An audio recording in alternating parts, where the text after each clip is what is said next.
అందరితో మాట్లాడుతున్నాను. మాకు కావాల్సినటువంటి దివ్యమైన వర్తమానం మీరు మాత్రమే అందించడం, ప్రాణాలను తృప్తిపరచడం. యేసునామమున బట్టి అడుగుతున్నాను పరమ తండ్రి.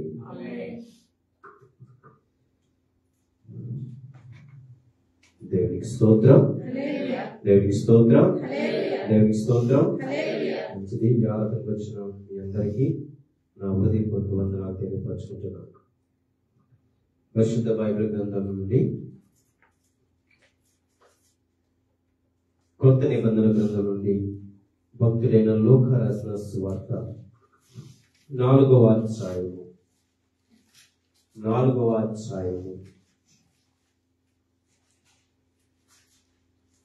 24వ వచనం నుండి 27వ వచనం వరకు చదువుకుందాం. మరియు ఆయన ఏ ప్రవక్తయు స్వదేశమందు హీతుడు కాడని మీతో నిశ్చయముగా చెప్పుచున్నాను. ఏలియా దినములయందు 3 ఏళ్ల 6 నెలలు ఆకాశం మూయబడి దేశమంతటను గొప్ప కరువు సంభవించినప్పుడు ఇశ్రాయేలులో అనేక మంది విధవరాండ్రులను ఏలియా సీదోనులోని సారేపాతు అను ఊరిలో ఉన్న ఒక విధవరాలి యొద్దకే గాని మరి ఎవరి యొద్దకును పంపబడలేదు. మరియు ప్రవక్త అయిన ఎలీషా కాలమందు ఇశ్రాయేలులో అనేక కుష్ఠరోగులు ఉండినను సిరియా దేశస్థుడైన నయామాను తప్ప మరి ఎవడును శుద్ధి నొందలేదని నేను మీతో నిశ్చయముగా చెప్పుచున్నాను. దేవునికి స్తోత్రం, దేవునికి స్తోత్రం. ఈ యొక్క వృత్తాంతంలో మనకి 2 ప్రవక్తలు కనిపిస్తున్నారు. ఒకరు ఏలియా, మరొకరు ఎలీషా. ఇక్కడ 2 ప్రవక్తలు ఒక్కొక్కరు ఒక సందర్భాన్ని మనం ఇక్కడ ఎవరు మాట్లాడుతున్నారంటే వారు ఏం చేశారు, ప్రవక్తల గురించి మాట్లాడుతున్నారు. యేసు క్రీస్తు వారు ఆయన గలిలయ ప్రాంతాన్ని చూస్తూ తన సొంత ఊరైన నజరేతుకు వచ్చాడు. ఎవరి సొంత ఊరు? ప్రభువైన యేసుక్రీస్తు వారి సొంత ఊరు నజరేతు. అక్కడికి వచ్చారు. అక్కడికి వచ్చిన తర్వాత ఆయన సమాజ మందిరంలో బోధించడం ప్రారంభించారు. ఒక యెషయా గ్రంథము తీసి లేఖన భాగాలు చూస్తూ అంటే మొదలు పెట్టారు. ఈ లోపల అక్కడ చాలా మంది కుంటివారు, చాలా మంది రోగస్తులు, చాలా మంది ప్రభు దగ్గరికి వచ్చారు. అక్కడ వారి యొక్క ఆలోచన ఏంటంటే యేసు ప్రభు వారి కపెర్నౌములో చాలా అద్భుత కార్యాలు చేశారు, ఇక్కడ కూడా చేస్తారు అనే ఒక ఆలోచనలో ఉన్నారు. కానీ యేసు ప్రభు ఏం మాట్లాడుతున్నారంటే, మీకు తెలుసు కదా లేఖనాల్లో ఏలియా ఎలీషా వృత్తాంతం మీకు తెలుసు కదా మీకు, మరి ఎందుకు మీరు ప్రవక్తను అంగీకరించలేదు? అలాగే నన్ను కూడా మీరు అంగీకరించాలని ఉద్దేశంతో మాట్లాడుతున్నారు యేసు ప్రభు గారు. అలా మాట్లాడుతూ ఏం చెప్తున్నారంటే, ఇశ్రాయేలులో అనేక మంది విధవరాండ్రులు ఉండినను ఎక్కడికి వెళ్ళాడైనా సీదోను ప్రాంతానికి, అంటే సారేపాతు అక్కడికి వెళ్ళినట్టు ఇక్కడ చెప్తున్నారు ప్రభు. అక్కడికి వెళ్ళారు. ఎందుకంటే ఇశ్రాయేలు ప్రజల్లో విశ్వాసం లేదు. అంటే ఎందుకు చెప్తున్నారంటే ప్రభు వారు ప్రవక్తలు చెప్పినవన్నీ కూడా ఎవరు కూడా నమ్మడం లేదు. ఆయన ప్రకటించింది ఎవరు నమ్మడం లేదు. కానీ చాలా మంది ఇశ్రాయేల్ దేశంలో చాలా మంది విధవరాండ్రులు ఉన్నారు. కానీ దేవుడు ఎక్కడికి పంపించాడంటే ఏలియాని. ఎందుకు చేతనంటే అప్పటి వరకు తన దేశాన్ని విడిచిపెట్టి వెళ్ళమన్నాడు, తన ఊరు విడిచిపెట్టి వెళ్ళమన్నాడు ఏలియాని. తర్వాత కాకులు కూడా ఆహారం తెచ్చి అక్కడి నుంచి కూడా విడిచిపెట్టి వెళ్ళిపోమన్నాడు. ఎక్కడికి వెళ్ళమన్నాడు? ఎందుకు? సారేపాతు విధవరాన్ని ఎక్కడ సీదోను పట్టణానికి పంపించాడు. ఆమె ఎవరో ఒక అన్యురాలు.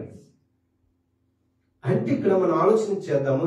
ఇక్కడ యేసు ప్రభు గారు మాట్లాడుతున్నారు, ఆ ప్రవక్తను నమ్మలేదు. నన్ను ఎలా నమ్ముతారు మీరు? ఆనాటి కాలంలోనే ఏలియా ఒక సారేపోతే విధవరాల దగ్గరికి వెళ్ళాడు ఆహారం కొరకు. అంటే మొదటిగానే దేవుడు అక్కడ సిద్ధపరిచాడు, అది వేరే వృత్తాంతం. కానీ ఇక్కడ ఆలోచించేస్తే రెండవది ఇంకొక ప్రవక్త కనిపిస్తున్నాడు, ఎలీషా. ఇది ఈ రోజు మన అంశం. చదువుదాం ఒకసారి, మనం చదువుదాం. మరియు ప్రవక్త అయిన ఎలీషా కాలమందు ఇశ్రాయేలులో అనేక కుష్ఠరోగులు ఉండినను సిరియా దేశస్థుడైన నయమాను తప్ప మరి ఎవడును శుద్ధి నొందలేదని నేను మీతో నిశ్చయంగా చెప్పుచు. ఇది ఈ రోజు మన విషయం. ఇశ్రాయేల్ ప్రజలంట చాలా మంది ఎవరున్నారండి? కుష్ఠరోగులు ఉన్నారు. చాలా మంది ఉన్నారట ఇశ్రాయేల్. కానీ వారిని కాదని ఎలీషా ద్వారా దేవుడు ఒక గొప్ప కార్యం జరిగించాడు. ఆయన పేరు నయమాను. ఆయన దేశము సిరియా దేశం. ఒక రాజు అంగీకారం ప్రకారము ఎలీషా ప్రభు దగ్గరికి వచ్చాడు నయమాను. రాజుల గ్రంథం చూద్దాం. అది కూడా రాజుల గ్రంథము 2వ రాజుల గ్రంథము 5వ అధ్యాయము 2వ రాజుల గ్రంథము 5వ అధ్యాయం 1వ వచనం చదువుకుందాం. సిరియా రాజు సైన్యాధిపతి అయిన నయమాను అని ఒకడుండెను. అతని చేత యెహోవాయే సిరియా దేశములకు జయము కలుగజేసి ఉండెను గనుక అతడు తన యజమానుని దృష్టికి ఘనుడై దయ పొందిన వాడయ్యను. అతడు మహా పరాక్రమశాలి అయి కాని ప్రశ్న కానీ అతడు కుష్ఠరోగి.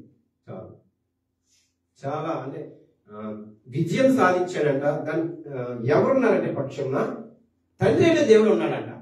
ఒక అన్య దేశానికి, సిరియా దేశానికి దేవుడు వారి దేశానికి విజయాన్ని ఇచ్చాడంట. ఎందుకు చేస్తున్నారు? ఒక అన్య దేశము సిరియా అంటే ఇక్కడ మనం చదివాం కదా, సిరియా రాజుకి సైన్యాధిపతి ఎవరు? నయమాను. రాజు పేరు ఇక్కడ మెన్షన్ అవ్వదు కానీ నయమాను ఎవరెంతకి? సైన్యాధిపతి. దేవుడు కృప చూపిస్తూ వారి దేశానికి తన ద్వారా దేవుడు విజయాన్ని ఇచ్చాడంట. ఘనుడు పరాక్రమశాలి ఉండేను. కానీ ఏముంది దానికి? రోగం ఏంటి? కుష్ఠరోగం ఉంది. అందుకు ఇక్కడ లోకస్వార్తలు ఏం చెప్పాడు? ఇశ్రాయేలు ప్రజలు చాలా మంది కుష్ఠరోగులు ఉన్నారు. కానీ ప్రశ్న,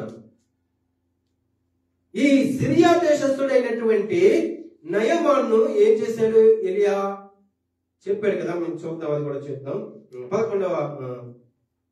12వ వచనం చదువుకుందాం. దమస్కు నదులైన అబాయను హర్పరను ఇశ్రాయేల్ దేశంలో నదులన్నిటికంటే శ్రేష్టమైన కావా, వాటిలో స్నానం చేసి శుద్ధి నొందలేనా అనుకుని రౌద్రుడై తిరిగి వెళ్ళి. చాలా ఇక్కడ మరలా చెప్తాను. ఇక్కడ ఈ విషయము స్వస్థత కలుగుతుంది అనే విషయం ఎలా తెలిసిందంటే, ఇశ్రాయేల్ నుంచి ఒక చిన్న పిల్లని దాసిగా తీసుకుని వచ్చేసారు. ఎక్కడికి? సిరియా దేశం. ఎక్కడ పనిచేస్తుంది ఆమె?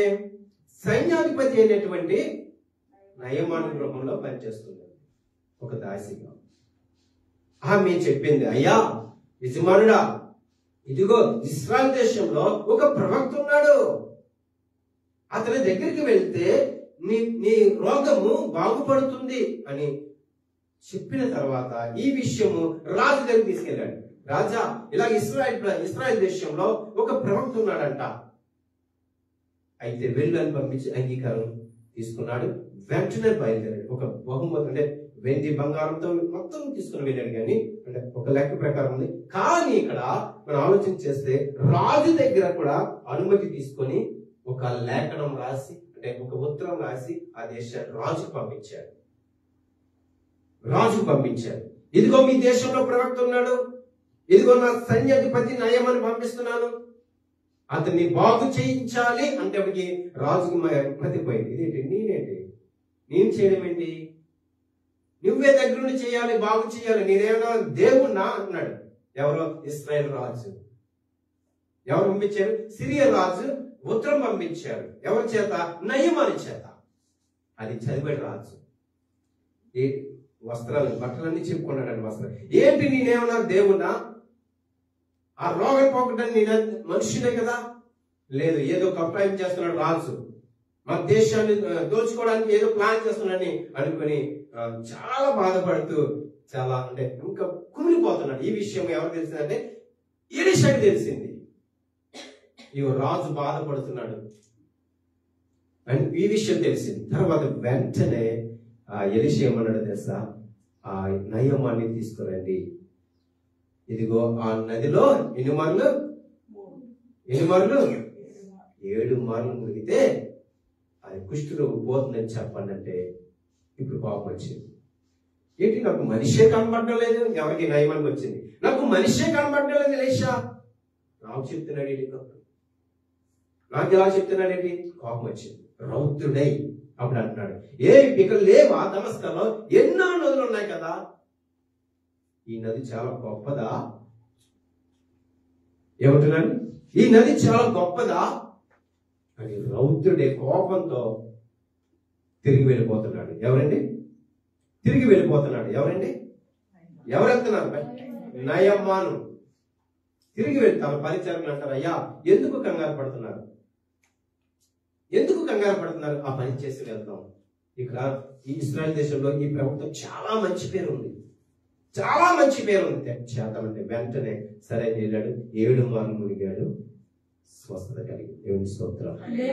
ఇప్పుడు నదిలో ఏంటి గొప్పదనం? నదిలో ఉందా? నదిలో కాదు. ఏంటో తెలుసా? ఎలీషాకి దేవుడు బయలుపరిచాడు, అనేక విషయాలు బయలుపరుస్తున్నాడు. ఎలీషా దేవుడి మాట విన్నాడు. ఎలీషా మాట ఎవరన్నారు? నయమాని విన్నాడు. అంటే ఇక్కడ ఎవరి మాట? దేవుని మాట ప్రకారం చేస్తే అద్భుతం జరుగుతుంది, అద్భుతం జరుగుతుంది. వెంటనే తన కుష్ఠరోగము పోయింది. ఇంకా ఆనందం తట్టలేక ఇంకా ఏం మాట్లాడుతాడు చూద్దాం. 14 వచనంకి వెళ్దాం. అతడు పోయి దైవజనుడు చెప్పినట్లు యోర్దాను నదిలో 7 మార్లు మునగగా అతని దేహము పసిపిల్ల దేహం వలనే అతడు శుద్ధుడాయను. అప్పుడు అతడు తన పరివారంతో కూడా దైవజనుని దగ్గరకు తిరిగి వచ్చి అతను ముందర నిలిచి, చిత్తగించుము, ఇశ్రాయేలున్న దేవుడు తప్ప లోకమంతటి యందును మరి యొక్క దేవుడు లేడని నేను ఎరుగుదును. దేవుడికి స్తోత్రం. ఎవరు ఒప్పుకున్నారు ఈ మాట? నయమాను ఒప్పుకున్నాడు.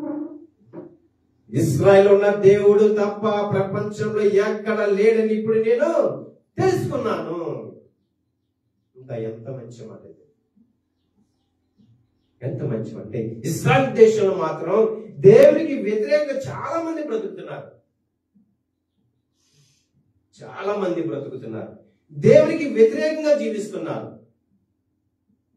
అంటే దేవుని కాదని వేరే విధంగా వారు పూజిస్తున్నారు, దేవుని కాదని బ్రతుకుతున్నారు వాళ్ళు. కానీ ఈయన సాక్ష్యం ఎలా ఉందో తెలుసా? మళ్ళా చదువుతాను చూడండి. అప్పుడు అతడు ఒక పరివారంతో కూడా దైవజనుని దగ్గరకు తిరిగి వచ్చి అతని ముందర నిలిచి, చింతగించుము, ఇశ్రాయేలులోనున్న దేవుడు తప్ప లోకమంతటి యందును మరి యొక్క దేవుడు లేడని నేను ఎరుగుదును. ఇప్పుడు నీ దాసుడు నా యొద్ద బహుమానం తీసుకోవాల్సింది అదేదో చెప్పదా? ఏం సాక్ష్యం చెప్పాడు? ఎంత మంచి సాక్ష్యం కదా. అంటే నయమాను మొదటిగా తన గర్వాన్ని చూపించుకున్నాడు, అహంకారాన్ని చూపించుకున్నాడు. నేను వెళ్ళడం ఏంటి ఎలీషా దగ్గరికి? ఒక మనుషుని దగ్గర నేను వెళ్ళడం ఏంటి? నా దగ్గరికి రావాలని ఆయన చెప్పింది నేను ఎందుకు చేయాలి? నేను ఒక సైన్యాధిపతిని, ఒక దేశానికి రాజు దగ్గర ఉన్నటువంటి వ్యక్తిని నేను ఎందుకు వెళ్ళాలి? తన గర్వం చూపించుకున్నాడు. కానీ ఇక్కడ చూస్తే తన పరిచారకులు చెప్పిన తర్వాత తగ్గించుకున్నాడు. అంటే ఇక్కడ ఆలోచన చేద్దాము. నయమానికి చాలా గొప్ప పేరు ఉంది, మంచి పేరు ఉంది, యుద్ధసూరుడే ఉన్నాడు. అంటే అద్భుతమైనటువంటి విజయాన్ని ఇచ్చాడు. ఇవన్నీ కలిగినటువంటి నయమాను ఒక్కసారి ఎలా తగ్గించుకున్నాడు? తగ్గించుకోవాలి, తప్పదు. ఏముంది దానికి? కుష్ఠరోగం ఉంది. ఇంకా అదేనా, వేరేది ఏదైనా కావచ్చు, అహంకారమైన రోగం కావచ్చు, గర్వమైన రోగం కావచ్చు, నాకేంటి అనే కాదు, ఒక కారణం కావచ్చు, ఒక రోగం కావచ్చు. ఇవన్నీ కూడా తగ్గించుకొని వెళ్ళాడు. ఎక్కడ? యోర్దాను నదిలో మునిగాడు. 7 మార్లు మునగానే తన దేహం ఎలా అయిపోయింది? పసిపిల్లవాడి వల్ల అయిపోయింది. అద్భుతం, అద్భుతం. అందుకే తన సాక్ష్యం ఎలా పెరిగాడంటే, ఇంకా లేడు అని డిక్లేర్ చేశాడు. ఇటువంటి దేవుడు ప్రపంచంలో లేడు, ఈయనే ఒక్కడే దేవుడు అన్నాడు. ఎవరన్నారన్నమాట? ఒక అన్యుడు, దేవుని ఎరగినటువంటి ఒక వ్యక్తి, ఒక సైన్యాధిపతి, అధికారంలో ఉన్నటువంటి ఒక అధికారి చెప్పాలి. ప్రపంచం అంతటిలో లేడు, ఈయనే దేవుడు. ఇశ్రాయేలులో ఉన్న దేవుడే గొప్ప దేవుడు. ఏం చెప్పాడు? ప్రపంచం అంతటను అన్నాడు. అంతటను ఎక్కడ లేరు కానీ ఈయనే దేవుడు అన్నాడు. కానీ ఇశ్రాయేలు ప్రజలు ఎవరు నమ్మడం లేదు, ఎవరు నమ్మడం లేదు. చాలా మంది కుష్ఠరోగులుగా ఉన్నారు కానీ ఎవరిని బాగు చేయలేదు. అంటే ఇక్కడ అర్థం అవుతుందా మనకి ఒక మాట? నీవు విశ్వాసం ఉందని చెప్పుకుంటావు, దేవుడంటే నమ్మకం ఉందని చెప్పుకుంటాం, కాను తెలియని ఏదో అపనమ్మకము, ఏదో తెలియని అవిశ్వాసం మనకి. ఇప్పుడు ఆశతో దేవుని ఎరగని బిడ్డ వచ్చాడు, వారికి ఖచ్చితంగా దేవుడు అద్భుతం చేస్తాడు. ఎందుకంటే వారికి తెలియదు కదా దేవుని గురించి, దేవుని కార్యం గురించి తెలియదు కదా, దేవుని అద్భుత కార్యం గురించి వారికి తెలియదు కదా. వెంటనే దేవుడు ఏం చేస్తాడో తెలుసా? వారికి అద్భుతం చేస్తాడు. ఈ రోజుల్లో కూడా చాలా మంది విశ్వాసం, మనము ఇంకా అద్భుతాల గురించి, ఎందుకు నీకు లేఖనాలు ఉన్నాయి కదా, వారికంటే తెలియదు, అన్యులకు తెలియదు. లేఖన భాగాలు ఏం మాట్లాడుతుందో, పాత నిబంధనలు ధర్మశాస్త్రంలో ఏమున్నాయో లేఖన భాగం వారికి తెలియదు. కానీ ఏదో దేవుని వెంబడిస్తే అద్భుతం జరుగుతుందని వారు వస్తారు. దేవుడు ఖచ్చితంగా వారికి అద్భుతం జరుగుతుంది. మనం కూడా ఏం ఆలోచన చేస్తామంటే, నీవు దేవుని గురించి తెలుసు, లేఖనాల గురించి తెలుసు, దేవుడు ఎలా జన్మించాడో తెలుసు, ఆయన ఎలా మరణిస్తాడో తెలుసు, ఆయన మనం తిరిగి రానే ఉన్నాడని తెలుసు. ఇవన్నీ కూడా తెలుసు. మనం ఇంకా ఏదో నీ జీవితంలో జరిగిపోవాలి, జరగాలి అద్భుతం. ఎందుకంటే నీకు బహుమానంగా దేవుడు పరిశుద్ధ గ్రంథం ఇచ్చాడు. చదువు, అందులో చదవాలి. అక్కడ జరుగుతుంది, ఎక్కడ జరుగుతుంది, అక్కడ మహిమ ఉంది, ఎక్కడ మహిమ ఉంది. ఎక్కడికి పరిగెడతావు? నీ చేతిలో బైబిల్ పట్టుకొని, నీ గృహంలో బైబిల్ పెట్టుకొని ఎక్కడికి పరిగెడతావు? అక్కడ బాగా ప్రార్థన జరుగుతుంది, అక్కడికి వెళ్తావు. అక్కడ మహిమ ఉందంట, అక్కడ మాట్లాడతారంట. ఏం మాట్లాడారు? బైబిల్ అంతా మాట్లాడుతుంది కదా. ఇవన్నీ చూసాడా నయమాను? పరిచారకుల మాట విన్నాడు. ఏదో ఇక్కడ జరుగుతుంది, ఏదో జరగబోతుంది, ఒక ఆశ.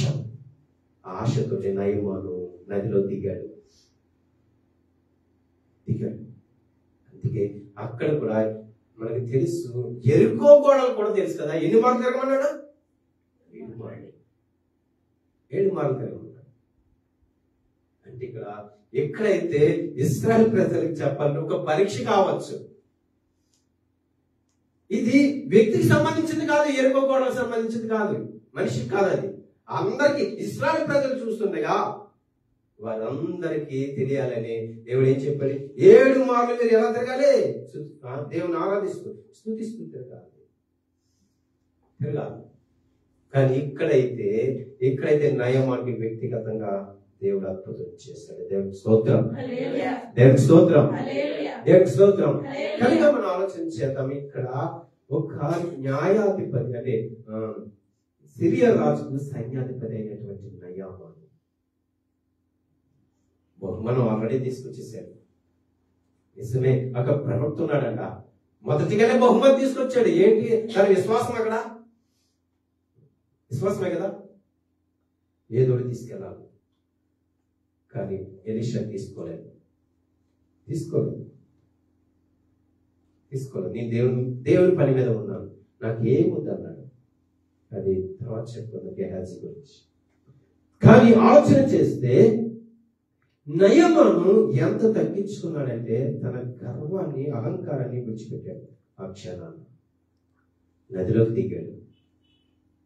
మనకైతే ఏమనిపిస్తుంది, లేవా మనం కూడా అంటాం కదా, మా దేశంలో లేవా, మా రాష్ట్రంలో లేవా, ఇక్కడే జరుగుతుందా మనం కూడా అంటాం కదా, అలాగే అన్నాడు. కానీ నది కాదు, కానీ అక్కడ దేవుని మాట మనకి కనిపిస్తుంది.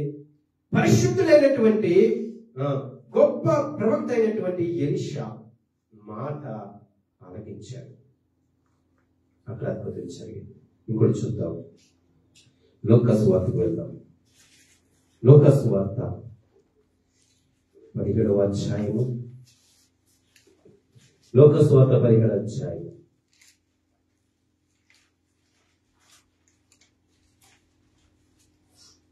ఓకే, 11వ వచనం చూద్దాం.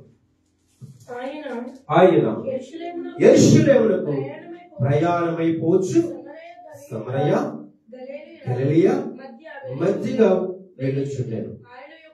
ఆయన యొక్క గ్రామంలోనికి వెళ్ళుచుండగా 10 మంది కుష్ఠరోగులు ఆయనకు ఎదురుగా వచ్చి దూరమున నిలిచి, యేసు ప్రభువా మమ్ము కరుణించమని కేకలు వేసేది. ఆయన వారిని చూచి, మీరు వెళ్ళి మిమ్మను యాజకులకు కనపరుచుకోడని వారితో చెప్పారు. వారు వెళ్ళుచుండగా శుద్ధులై, ఎంతమంది అయ్యారు? 10 మంది అయ్యారు. ఎంతమంది అయ్యారు? 10 మంది అయ్యారు. ఎక్కడికి వెళ్ళమన్నాడు? యాజకుల దగ్గరికి మీరు కనపరుచుకోండి, అదే అక్కడికి వెళ్ళాలని చెప్తున్నాడు. వారు దారిని వెళుచుండగానే 10 మంది శుద్ధులయ్యారు. తర్వాత వారిలో ఒకడు తనకు స్వస్థత కలుగు చూచి గొప్ప శబ్దంతో దేవుని మహిమపరచుచు తిరిగి వచ్చి ఆయనకు కృతజ్ఞత స్తుతులు చెల్లించుచు ఆయన పాదం యొద్ద సాగిలపడెను. వాడు సమరయుడు. మిగతా 9 మంది 9 ఏమయ్యారు? చివరి మాట చూసారా? అతను ఎవరింతకి? సమరయుడు. యూదులకి మరి సమరయులకి చాలా గొడవలు జరిగింది. వీరంటే పడదు అసలు. కానీ ఇక్కడ అద్భుతం జరిగింది ఏంటంటే, ముందు 10 మంది శుద్ధులైపోయారు. అంటే చెప్పాలంటే దేవుడు పాపాన్ని కడిగి వేయవచ్చు. అంటే 10 మందికి మేలు జరిగింది. అంటే వాళ్ళకి ఒక మార్గం వచ్చేసింది. కానీ ఒక వ్యక్తి మాత్రము అది మాత్రమే కాదు, కానీ స్వస్థత కలిగిందని గ్రహించాడు. ఏం గ్రహించాడు? నాకు స్వస్థత వచ్చింది. దేని నుండి? ఏ రోగం నుండి? స్వస్థత వచ్చింది. వెంటనే కృతజ్ఞత కలిగి తిరిగి ఎక్కడికి వచ్చాడు? యేసు ప్రభు దగ్గరికి వచ్చాడు. అతడు సమరయుడు. ఇక్కడ కూడా ఎలా ఎన్నుకున్నాడు చూడండి. సమరయుడు అంటే చెప్పాలంటే వారు ఒక శాఖ. వారు దేవుడు మాకు అబ్రహాం దేవుడు ఉన్నాడు, మాకు ఇస్సాకు యాకోబు దేవుడు ప్రత్యేకించున్నాడని యేసు ప్రభు వచ్చినా సరే వారు అదే పాటలో ఉండేవంటి జనాంగం వారు. కానీ వారిని దేవుడు కరుణించి కృప చూపిస్తూ వారి యొక్క విశ్వాసం ఎలా ఉందంటే, ఒక వ్యక్తి కుష్ఠరోగము స్వస్థత కలిగి బాగుపడి తిరిగి వచ్చాడు. అతడు సమరయుడు. ఇక్కడ ఎవరున్నారు? ఇక్కడ నయమాను. అక్కడ ఎంతమంది ఉన్నారు? ఇశ్రాయేలు ప్రజల్లో చాలా మంది కుష్ఠరోగులు ఉన్నారు. విశ్వాసం లేదు, వాళ్ళు కృతజ్ఞత లేదు. ఎందుకు ఆ మాట చెప్పాడు? ఇశ్రాయేలు ప్రజలు చాలా మంది కుష్ఠరోగులు ఉన్నారు. ఒక కుష్టే కాదు, పాపంతో నిండిపోయి ఉన్నారు. పాప భారంతో నిండిపోయి ఉన్నారు వాళ్ళు. కానీ నయమానికే దేవుడు ఎందుకు ఇచ్చిన అవకాశం? ఇశ్రాయేలు ప్రజలకు బుద్ధి రావడానికి, వారిని గద్దించడానికి, వారిని తెలియపరచడానికి నయమాన్ని ఏర్పాటు చేసుకున్నాడు. దేవునికి స్తోత్రం, దేవునికి స్తోత్రం. ఇది ఆలోచన చేస్తే ఇక్కడ చూస్తే 9 మంది కుష్ఠరోగులు రాలేదు. కృతజ్ఞత లేదు వాళ్ళకి. కృతజ్ఞత కలిగినటువంటి సమరయుడు వెనక్కి వచ్చాడు ప్రభు దగ్గరికి. ప్రభు పాదాల దగ్గరికి వచ్చాడు. అయ్యా, నేను స్వస్థత పొందుకున్నానయ్యా, నేను శుద్ధి పొందుకున్నానయ్యా, నీకు వందనాలయ్యా అని కేకలు వేస్తూ వెనక్కి వచ్చాడంట. అక్కడ 9 మంది మెన్షన్ చేయలేదు, కానీ తిరిగి వచ్చిన వాడు సమరయుడు అని రాయబడింది. ఒకవేళ మనం అనుకుందాం, ఎంతో మంది మేలు పొందుకున్నారు, ఇగో తిరిగి వచ్చినటువంటి నా విశ్వాసి అంటాడు ప్రభు. అంటాడా? నా విశ్వాసురాలు, నా విశ్వాసి తిరిగి వచ్చాడు. నీ పేరు కూడా మెన్షన్ అవుతుందా? అంటే ఏముండాలి ఇక్కడ మనకి? కృతజ్ఞత ఉండాలి. అందుకే వెంటనే నయమని కృతజ్ఞత కలిగి, నాయనా ఇదిగో నాయన నీకు బహుమతి తెచ్చానయ్యా, తీసుకోయే ప్రతిమాలండి, నాకొద్దు, ఇది నా పని కాదన్నాడు. అంతే విషయం, నాకొద్దు, ఇది దేవుని పని, ఇది దేవుని కార్యము, నాకు వద్దు అన్నాడు. ఓకే, సంతోషంతో వెళ్ళిపోయాడు. తర్వాత అది వేరే వృత్తాంతం, వేరే సందర్భం. కానీ ఇక్కడ ఆలోచించేద్దాము. ఇది ఇక్కడ 9 మంది కుష్ఠరోగులు వెళ్ళిపోయారంటే వారికి అవసరము తీరిపోయింది. ఇప్పుడు ఎలా ఉన్నారు ప్రజలు? ఇప్పుడు ఎలా ఉన్నారు జనాంగము? ఇప్పుడు ఎలా ఉన్నారు విశ్వాసులు? అవసరం తీరిపోతే దేవుడు లేదు, మందిరం లేదు, ఏమి లేదు, మందిరం లేదు, దేవుడు లేదు. ఎందుచేతనా? నీకు అవసరం తీరింది. కానీ అవసరం తీరిన తర్వాత కృతజ్ఞత కలిగి తిరిగి వచ్చాడు సమరయుడు. చాలా మనం క్రొత్త నిబంధనలు చూస్తాం సమరయుడు గురించి. ఇంకోటి కూడా చూద్దాం. యోహాను సువార్త వెళ్దాం. యోహాను సువార్త 5వ అధ్యాయం 5వ అధ్యాయము 5వ వచనం చదువుతాం. 5వ అధ్యాయం. అక్కడ 38 ఏళ్ల నుండి వ్యాధి గల ఒక మనుషుడు ఉండేది. యేసు వాడు పడి ఉండడం చూచి వాడు ఎప్పటికీ బహుకాలం నుండి ఆ స్థితిలో ఉన్నాడని ఎరిగి స్వస్థపడకోరుచున్నావా అని వాడిని అడగగా, ఆ రోగి, అయ్యా, నీళ్లు కదిలింపబడి నన్ను కోనేటిలోనికి దించుటకు నాకు ఎవడును లేడు కనుక నేను వచ్చినంతలో మరి ఒకడు నాకంటే ముందుగా దిగునని ఆయనకు ఉత్తరం ఇచ్చాడు. యేసు, నీవు లేచి నీ పరుపెత్తుకు నడుమని వారితో చెప్పగా, వెంటనే వాడు స్వస్థత నుండి తన పరుపుని ఎత్తుకొని నడిచాడు. ఈ వృత్తాంతము అందరికీ తెలుసు. ఎన్ని సంవత్సరాల నుంచి బాధపడుతున్నాడు వ్యాధితో? 38 సంవత్సరాలతో బాధపడుతున్నాడు. ఇప్పుడు స్వయంగా దేవుడి దగ్గరికి వచ్చేసాడు యేసు ప్రభువు. ఏమడుగుతున్నాడు? వచ్చిన రాగానే నీకు స్వస్థత కావాలా అని అడిగాడు. ఒకే మాట. ఏమడిగాడు? నీకు స్వస్థత నువ్వు పొందుకోవాలనుకుంటున్నావా అని అడిగితే ఏం చెప్పాలి? నువ్వేది ఏం చెప్తావు? మనమైతే ఏం చెప్తాం? ప్రభా, 35 సంవత్సరాలు బాధపడుతున్నానయ్యా, నన్ను స్వస్థపరిచినాయన, బాగు చేయనైనా, నాకు మంచి ఆరోగ్యమే నాయన. వెంటనే మనకు మాట వస్తుంది కదా. ఇప్పుడు సాగు ఏం చెప్తున్నాడు? ఇదిగో నాయన, 30 సంవత్సరాల నుంచి ఇక్కడే కూర్చున్నాను నేను, ఈ నీళ్లు కదిలింపబడుతున్నాయి, నేను వెళ్ళేటప్పటికి మరొకరు వచ్చి నన్ను వెనక్కి నెట్టి అందులో దూకేస్తున్నాడు. ఏమంటున్నాడు? అసలు ప్రభు ఏమడిగాడు? ఏం చెప్తున్నాడు? ఇదిగో నాయన, నీళ్లు కదిలినప్పుడు అందులో చాలా మంది రోగులు వెళ్ళినప్పుడు స్వస్థత కలుగుతుంది. ఇదిగో నేను వెళ్ళేటప్పటికి ఒక నన్ను వెనక్కి లాగి వాడు దూకేస్తున్నాడు. ప్రభుకు చెప్పడం ఎందుకు అవసరమైనా? నేను అక్కడికి వెళ్ళానయ్యా, ఒక సాక్ష్యం చెప్పాననుకో, ఆటో దిగానయ్యా, ఆటో ఎక్కానయ్యా, డాక్టర్ దగ్గరికి వెళ్ళానయ్యా, ఎన్ని కథలో. ప్రభు గురించి చెప్పు, ప్రభువుని మహిపరచు, ప్రభుని ఘనపరచవు. ఎన్ని కథలో. ఆటో గురించి నిలబడ్డాను, దేవునికి సహాయం చేసిన ఆటో వెంటనే వచ్చింది. ఇవన్నీ సాక్ష్యమా? కానీ ఇక్కడ ఏం చెప్తున్నాడు? ప్రభు స్వయంగా వచ్చి నేను బాగు చేస్తాను, నమ్ముతున్నావా? నీకు విశ్వాసం ఉందా అంటే ఏం చెప్తున్నాడు? అయ్యా 38 సంవత్సరాలు ఇక్కడే ఉన్నానయ్యా, ఇదే రోగంతో ఉన్నానయ్యా, ఇదే బ్రతుకుతో పాపంతో నిండిపోయినయ్యా. ఇదిగో నేను ముందుకు వెళ్దామంటే ఎవరైనా నన్ను అందులో ఎత్తేస్తే వాళ్ళు తీసుకెళ్ళి అక్కడే కూర్చున్నాడు. బాగుంది, అక్కడే 4 డబ్బులు వేస్తున్నారు, అక్కడే జరిగిపోతుంది అంటారు, బాగుంది. కానీ ఇక్కడ మనం చదువు 5వ వచనం. అతడు 38 ఏళ్ల నుండి వ్యాధి గల ఒక మనుషుడు ఉండేను. ఓకే, చాలు. లాస్ట్ మాట చూద్దాం. యేసు నీవు లేచి నీ పరుపెత్తుకుని నడుమని వారితో చెప్పగా వెంటనే వాడు స్వస్థత నుండి తన పరుపెత్తుకుని నడిచాడు. ఇక్కడ జరిగిపోయింది. ఓకే, ఇంకా ముగిపోతాం. చాలా మంది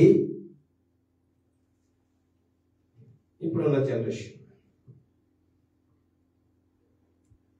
నేను శుద్ధిగా అంటే నేను బాగుపడిన తర్వాత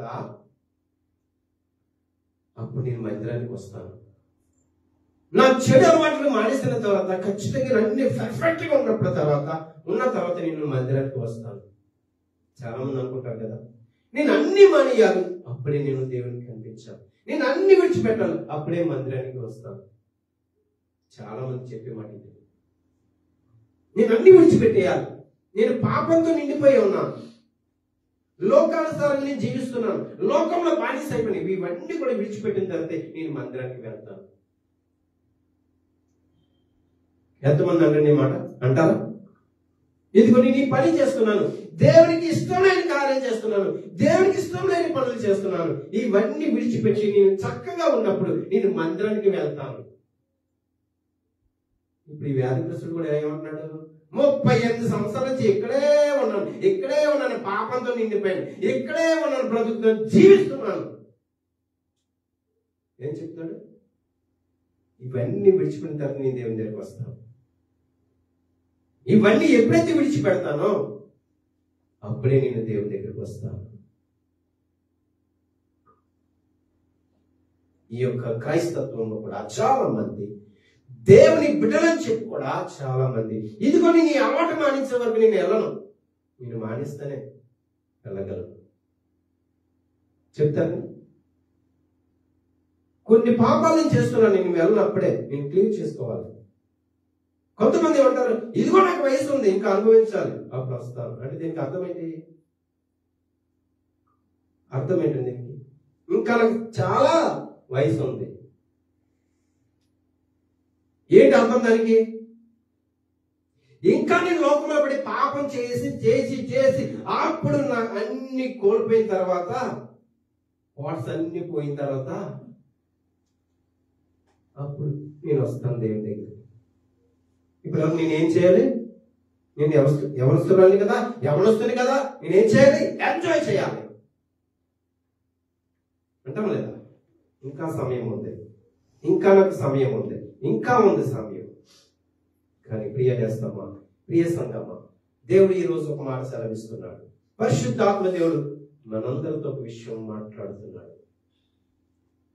ఇప్పుడు మనమందరం కూడా ఒక వ్యక్తి బురద చల్లుకొని, అంటే బురదలో ఉండి ఇదంతా నేనే క్లీన్ చేసుకోవాలనుకుంటూ ఉండిపోతాడు. కానీ నీరు దగ్గరికి రాడు. ఎలా కడగబడతాడు?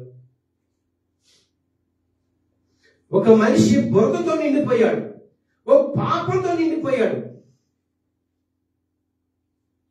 ఈ బురద పోవాలంటే నువ్వు ఎక్కడికి రావాలి?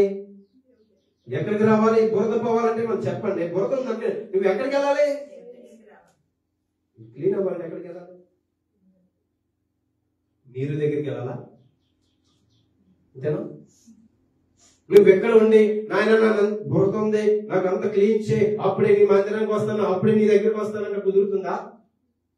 నువ్వు రావాలి, మందిరానికి వస్తేనే కడగబడతావు, వాక్యంతో ఉదక స్నానం చేయబడతావు, వాక్యం నిన్ను కడుగుతుంది, ప్రతి మాట నిన్ను కదిలింపచేస్తుంది. దేవుని దగ్గరికి వస్తేనే నువ్వు కరగబడతావు.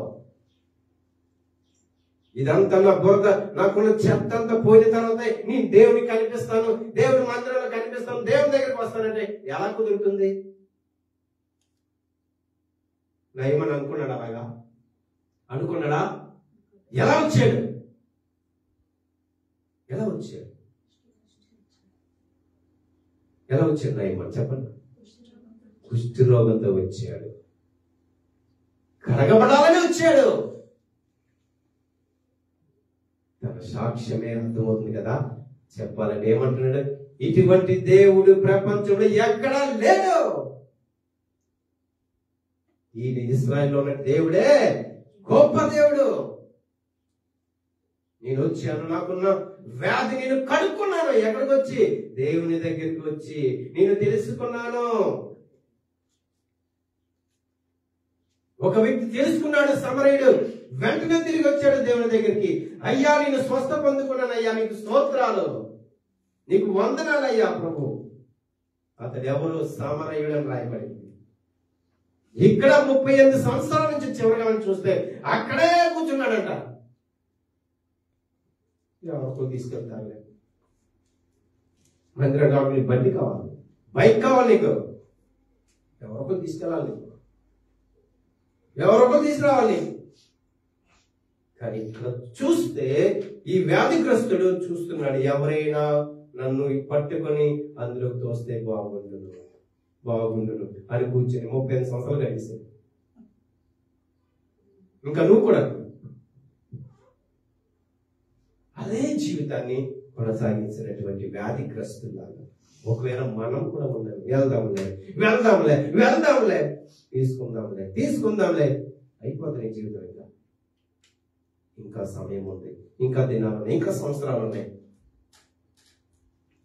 నిశ్చేత ప్రియ నేస్తమా, అందుకే చివరిగా ముగింపులో ఏం చెప్తున్నాడంటే ఆలోచన చేద్దాం. మనము పాపం అనే బురద మనలో పెట్టుకొని, పాప కార్యాలు మనలను ఉంచుకొని, ఇవన్నీ ఎప్పుడైతే తీరిపోతాయో, చాలా మంది విషయాలు కూడా అంటారు, నా కష్టాలు, ఇబ్బందులు, శ్రమ ఇవన్నీ తీరిపోయిన తర్వాత నేను వస్తానని మందిరానికి. కొంతమంది అయ్యో నేను దేవుడికి పాపం చేస్తున్నాను, తప్పు చేస్తున్నాను, ఇవన్నీ నాకు నేను తగ్గించుకొని నేనే వాటిని పరిష్కారం చేసుకొని అప్పుడు నేను మందిరానికి వస్తానంటే కుదరదు, ఎప్పటికీ కుదరదు. ఒక పాపం చేస్తే మరలా చేస్తావు, దాంట్లో నువ్వు బందీగా ఉండిపోతావు. ఒక పక్షి వలలో ఎలా అయితే చిక్కుకుందో అలాగే ఉండిపోతావు, నువ్వు బయటికి రాలేవు. నువ్వు సరిపెట్టుకుంటే కుదరదు. నువ్వు దేవుని దగ్గరికి వస్తేనే కరగబడతావు, ఆయన రక్తంలో నువ్వు కరగబడతావు. నీకు అర్థమవుతుంది, ప్రతి మాట జీవింపచేసే ప్రతి మాట, పరిశుద్ధమైన మాట నీ హృదయంలో వెళ్ళి ఫిల్టర్ అవుతుంది. కడగబడతావు, కడగబడతావు. అందుకే నీ రక్తమే నన్ను పవిత్రపరిచింది, నీ రక్తమే నన్ను శుద్ధి చేసింది. అందుకే నయమాను ఎంతగా వచ్చాడు తగ్గించుకొని. ఒక అధికారి అవ్వచ్చు, ఒక భక్తుడు మాట విన్నాడు, 7 మార్లు యోర్దాను నదిలో దిగి స్నానం చేశాడు. అంటే ఇక్కడ అర్థమవుతుంది కదా, తనకున్న పాపము, పాప భారము అన్ని కూడా ఏమైనా శుద్ధి అయిపోయినాయి. స్తోత్రం. లేదా మనం ఒక కార్యం చూస్తున్నాం. మొదటి ఏం పొందుకున్నాడో తెలుసా? ఏం పొందుకున్నాడో తెలుసా? రక్షణానందం పొందుకున్నాడు నయమాను. పక్కన పెడతాం స్వస్థత ఓకే, ఈ లోకంలో ఉన్నట్టు లేకపోతే వెళ్ళిపోతాం, అక్కడ పక్కన పెడతాం. కానీ అసలైంది రక్షణానందం పొందుకున్నాడు, శుద్ధుడైపోయాడు. ఇక్కడ అర్థమవుతుందా మనకు పాయింట్? అక్కడ నయమాను శుద్ధుడైపోయాడు. ఎందుకంటే తన ఒక అన్యుడిగా, దేవునికి ఎరని బిడ్డగా జీవించినటువంటి నయమాను వెంటనే సంతోషంతో ఆయన ముంగిట నిలిచాడు. ఏం మాట్లాడలేకపోతున్నాడు. ఇంకా ఎక్కడ ఎలీషా ముందు నిలబడ్డాడు. ఏం మాట్లాడతాడు? అద్భుతం జరిగింది. తనలో ఆనందం, రక్షణానందము, సంతోషము పొరిగిపోతుంది. ఎందుకంటే తనలో మురికంతా పోగొట్టుకున్నాడు. దేవుడి మాట విన్న ప్రకారం చేశాడు కాబట్టి తనలో ఉన్న మాలిన్యమంతా లోకం సంబంధించిన అన్ని కూడా పోయి శుద్ధుడైపోయాడు. దేవుడికి స్తోత్రం. అలాగే స్వస్థత కూడా పొందుకున్నాడు. అలాగే సమరయుడు శుద్ధి పొందుకున్నాడు. అలాగే స్వస్థత పొందుకుని తిరిగి వచ్చి కృతజ్ఞత కలిగి దేవానికి వందనాలయ్యా, స్తోత్రాలయ్యా ప్రభా, నువ్వే గొప్ప దేవుడిని కేకలు వేసి వచ్చాడు. ఇంకా మూడో వ్యక్తి అని చెప్పాను కదా, అక్కడే ఎన్ని సంవత్సరాలు ఉండిపోయాడు? అలాగే జీవిస్తున్నాడు, అలాగే ఉంటున్నాడు. చూద్దాంలే ఇక్కడే బాగుందిలే, ఈ లోకమే బాగుందిలే అనుకుంటున్నాడు. కానీ ఎవరైనా వస్తే బాగుందంటే వెంటనే వచ్చేసాడు. దేవుడు వచ్చేసాడు. నీకు స్వస్థత కావాలా అని అడిగాడు. నీకు మేలు కావాలా, నీకు ఉపకారం చేయాలా, నీకేం చేయాలి అని అడిగితే ఏం చెప్తున్నాడు? ఎవరైనా వచ్చి ఇదిగో నేను ఇన్ని సంవత్సరాలు బాధపడుతున్నాను ఈ వ్యాధితో, ఈ పాప భారం మోసుకుంటూ ఉన్నాను, ప్రతిరోజు జీవిస్తున్నాను, ఎవరైనా నన్ను అందులో తీసుకెళ్తారేమో అని చూస్తున్నాను. ఎవరు తీసుకెళ్తారు? నీ యొక్క వ్యక్తిగత జీవితము సాక్ష్యం ఉండాలి, రక్షణ ఉండాలి. నీకు ఎవరు తీసుకెళ్తారు? నువ్వు దేవుని దగ్గరకు వస్తున్నావంటే నువ్వు అనుకుంటావు నాకు అన్ని బాగున్న తర్వాత నేను మందిరానికి వస్తాను, కొన్ని సమస్యలతో చిక్కుల్లో ఉన్నాను, వాటిని అన్నిటి విడుదల పొందుకున్న తర్వాత నేను మందిరానికి వస్తాను. నువ్వెవరు చెప్పడానికి? అప్పుడు వస్తావా? అందుకే యాకోబు ఏమంటుంది, నీకు శ్రమ కలిగినప్పుడు ఏం చేయాలి? ప్రార్థన. సంతోషం కలిగినప్పుడు ఏం చేయాలి? దేవుని స్తుతిస్తూ పాటలు పాడాలని. నీకు అన్ని బాగున్నాయనుకో నువ్వేం చేస్తావు? ఏం చేస్తావు? లోకం కనిపిస్తుంది ఆకర్షణీయంగా. అప్పుడు అంతా బాగుందనుకో నువ్వు వస్తావు. అప్పుడు వస్తావా మందిరానికి? దేవుడు కనిపించడు, మందిరం కనిపించదు, ఏం కనిపించదు. అందుకే మనము మన పాపములు కడగబడాలంటే నువ్వు నీరు యొద్దకి వెళ్ళాలి కదా. నీ బురద పోవాలంటే నీటి యొద్దకే వెళ్ళాలి, కడుక్కోవాలి, క్లీన్ అవుతుంది. అలాగే దేవుని మందిరాన్ని దగ్గరికి వస్తేనే మనము పాపంలో కడగబడతాం. అని శిలువ రక్తంలో మనము కడగబడతాం. ఎందుచేతనంటారు? దేవుని మాటలు వింటావు, పరిశుద్ధమైన మాటలు, అమూల్యమైన మాటలు, పవిత్రమైన మాటలు వింటావు. కాబట్టి నీలో పశ్చాత్తాపం వస్తుంది, ప్రయాసం వస్తుంది, ఆశ కలుగుతుంది. అందుచేత మనము ఎక్కడికి రావాలండి? యేసుక్రీస్తు ప్రభు యొద్దకే రావాలి. దేవునికి స్తోత్రం, దేవునికి స్తోత్రం, దేవునికి స్తోత్రం. ఒక దేశం నుండి మరొక దేశం వచ్చాడు నయోబు. ఒక దేశం నుండి మరొక దేశానికి వెళ్ళాడు తన పాపాలు కడుక్కోవడానికి, తన తప్పులు తెలుసుకోవడానికి. నయోబు శుద్ధుడయ్యాడు. అది చాలా భయంకరమైన వ్యాధిని రాసుకుని ఉంటుంది. అన్ని ఉన్నాయి, అన్ని పేరు ప్రఖ్యాతులు ఉన్నాయి, కానీ భయంకరమైన వ్యాధి ఉంది. అంత మంచి పేరు ఉంది. రౌద్రుడు, పరాక్రమశాలి, యుద్ధసూరుడు, విజయం పొందుకున్నాడు. కానీ పాప భారం ఉండిపోయింది. వ్యాధి పక్కన పాప భారం ఉండిపోయింది. ఇప్పుడు కడగబడాలి. దేవుడు ఏర్పాటు చేసుకున్నాడు. ఇశ్రాయేలుకి బుద్ధి రావాలని, వారు తెలుసుకోవాలని. ఇశ్రాయేలు ప్రజలు ఎంతమంది ఉన్నా సరే వారి దగ్గరికి వెళ్ళలేదు. కానీ ఒక పరదేశి అంటే అన్యుడు, సిరియా దేశస్థుడైనటువంటి నయమాను దగ్గరికి వెళ్ళి ఆ వ్యాధిని తొలగించాడు. తన సంతోషంతో సాక్ష్యం చెప్పుకుంటూ వెళ్ళిపోతున్నాడు. ప్రపంచంలో దేవుడు ఒక్కడే, ఈయనే ఇశ్రాయేలు ఉన్న దేవుడు ఒక్కడే. ఎంత గొప్ప సాక్ష్యం అండి,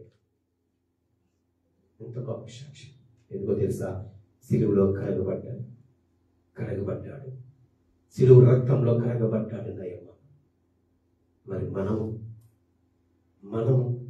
నువ్వు ఏ బంధకంలో చిక్కుబడి ఉన్నావు? అది పోయిన తర్వాత నువ్వు వస్తాను అనుకుంటున్నావు, అది పొరపాటు. అది ఎవరికి విడుదల పరచలేరు. కానీ క్రీస్తు రక్తంలోనే విడుదల ఉంటుంది, విమోచనం ఉంటుంది. దేవుని దగ్గరికి వస్తే ఆయన మాత్రమే బాగు చేయగలవాడు. అది వ్యాధి అయినా, రోగమైన, పాపమైన, అపరాధమైన, ఏదైనా దోషమైనా సరే యేసుక్రీస్తు ప్రభు ఒక్కరే అది విడుదల పరచగలరు. ఆయన ఒక్కడే చేయగలడు. నువ్వు మందిరానికి వస్తావా? రా, దేవుని మాటలు విన్నప్పుడు నువ్వు శుద్ధుడు అవుతావు, గొప్ప వ్యక్తి అవుతావు, దేవుని వెంబడించి అవుతావు. చేత మనం అటువంటి విషయాల్లో మనం వెనకడుగు వేయకుండా దేవుని దగ్గరికి వద్దాం. దేవునికి చెప్పుకో, ఒక స్నేహితుడితో చెప్పినట్టు చెప్పుకో. నీ తండ్రే కదా, మనల్ని ప్రేమించే తండ్రి కదా. దేవునికి చెప్పు, ప్రభా ఈ సమస్యతో ఉన్నాను, నన్ను విడుదల పరచు నాయన. నీ రక్తం నేను కడగబడాలయ్యా, నాకు బురదతో అంటిపోయి ఉన్నానయ్యా, బురదలో దిగిపోయాయ్యా, నీ మాత్రమే కడగలుగుతాను. నీ యొద్దకు వచ్చానయ్యా, నన్ను కడుగు తండ్రి, నన్ను కడుగయ్యా, నా పాపను తుడిచివయ్యా ప్రభా. అందుకే సమరుడు పైకి ప్రార్థన చేస్తాను, ప్రభా నేను పాపినయ్యా, నీ వైపు చూడడానికి కూడా నీకు నాకు కనులెత్తి చూడలేనయ్యా, అంత పాపినయ్యా, నన్ను క్షమించిన ఆయన అని ప్రార్థించాడు. శభాష్ అన్నాడు. ఎవరిని? సమరుడు. సమరుడు ప్రార్థన చూసావా?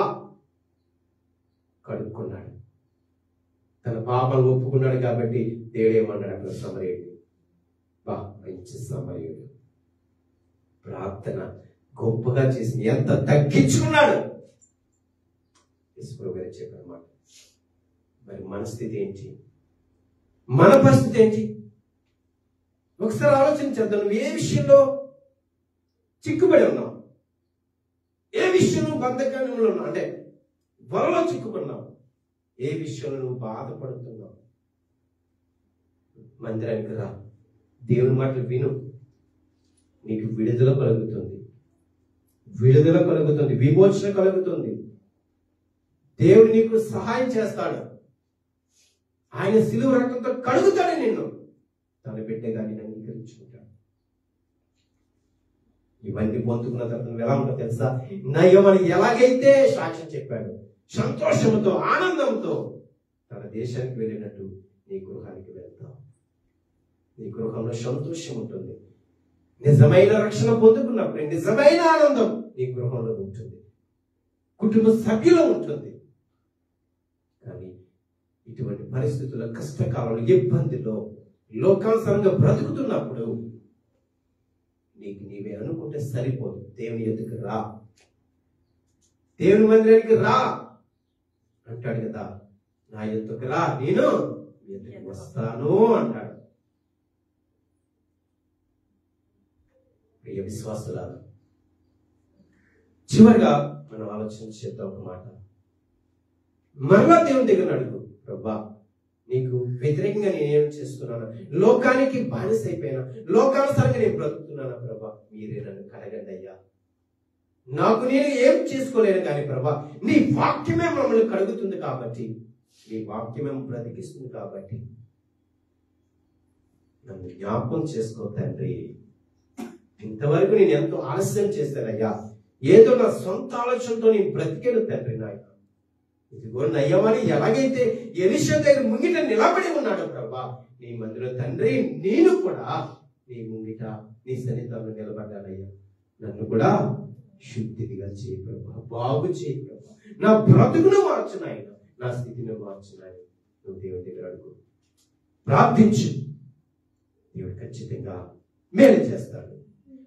నీ కుటుంబంలో గొప్ప కార్యం చేస్తాడు. అది వ్యాధి అయినా, కష్టమైనా, ఇబ్బంది అయినా, ఇరికైనా, కష్టాలైనా, రుణ బాధ ఏమైనా సరే దేవుడు వాటినన్నింటినీ తొలగిస్తాడు. గొప్ప సంతోషము, ఆనందం మనకి దయచేస్తాడు. పరిశుద్ధ వాక్యము దీవించి ఆశీర్వదించుగాక. ప్రార్థన చేసి పరిశుద్ధురాలి పొందడానికి ఆశీర్వదించాలి. ఇంతవరకు నాయన ఒక వ్యక్తిని మమ్మల్నించారు, అలాగే భక్తుడైనటువంటి ప్రవక్తైనటువంటి మమ్మల్నించారు అయ్యా. అద్భుతమైన మాటలు మాకు వినిపించినందుకు తండ్రి నీకు స్తుతిస్తున్నాను అయ్యా. మరి నాయన, మరి వాటి ద్వారా మేము ఏం నేర్చుకోవాలి ప్రభా? నాయన మమ్మల్ని కూడా దర్శించండి మా తండ్రి. మరి మేము కూడా ఏ విషయంలో లోబడిపోయి ఉన్నామో లోకానికి, వాటిని విడుదల పరచాలంటే మీరు ఒక్కలే తండ్రి. మేము నాయన నీ యొద్దకు వస్తేనే మీ మాటలు వింటేనే మేము కడగబడతామని ప్రభా ఈరోజు మాకు ఆయన సూటిగా మాట్లాడారు తండ్రి. నీకు స్తోత్రాలు అయ్యా, నీకు వందనాలు స్తోత్రాలు చెల్లిస్తున్నాం తండ్రి. నీవు నాయన ఆశతో అయ్యా ఈ దినాన ఆరాధనకు వచ్చిన ప్రతి ఒక్కరిని కుటుంబాన్ని దీవించు నాయన, ఆశీర్వదించు ప్రభు. అలాగే ఆన్లైన్ ద్వారా ఎవరైతే వీక్షించారో వారిని కూడా జ్ఞాపకం చేసుకొని ప్రభు, వారిని కూడా విడుదల పంచుకుంటారు, సహాయం చేసి ప్రతి కుటుంబానికి వేయించేవారు యేసుక్రీస్తు వారిని పైన ప్రార్థించి వేడుకుంటున్నాను పరమ తండ్రి. తండ్రి కుమారుడు పరిశుద్ధాత్మ ఇప్పుడు ఎల్లప్పుడూ సదాకాలం. ఈ ప్రార్థనకు వచ్చిన ప్రతి ఒక్కరిని కుటుంబాలు అదే రీతిగా ఆన్లైన్ ద్వారా ఎవరైతే వీక్షించారో వారిని వారి కుటుంబాన్ని దేవుడు దీవించి ఆశీర్వదించును గాక. ఆమేన్.